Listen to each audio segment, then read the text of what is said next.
கோடி சிவலிங்க தரிசனம் அப்படிங்கிறது பல ஜென்ம பாவங்களை போக்கும்னு பெரியவங்க சொல்லியிருக்கிறாங்க. ஒரு சில இடங்கள்ல பாத்தீங்கன்னா சிவலிங்கத்திற்கு உள்ளேயே சின்ன சின்னதா அமைச்சு சகஸ்ரலிங்கமாக கோடி லிங்கமாக ஒரு சில அபூர்வமான இடங்கள்ல நம்மால தரிசனம் பண்ண முடியும்.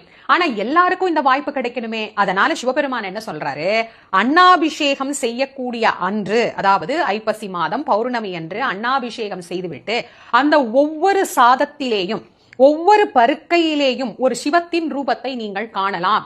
ஒரு சிவத்தை வழிபட்ட பலன் அந்த நாளில் கிடைக்கும் அப்படின்னு நமக்கு கொடுத்த அந்த வரத்தின் பலனால் அன்னைக்கு எவ்வளவு பாக்குறோம், நம்ம கோடி கோடி கோடி கோடி லிங்கங்களை நம்ம பாக்குறோம். அந்த சோறு அப்படிங்கறத சாதம் அப்படின்னு நம்ம சொல்லலாம். அந்த சோரை யார் ஒருவர் கண்ணார காணுகிறார்களோ அவர்களுக்கு ஸ்வர்க்கத்தில் இடம் கிடைக்கும்.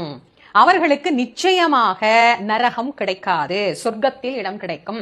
அதனாலதான் நம்முடைய பெரியவங்க அந்த காலத்துல என்ன சொன்னாங்க,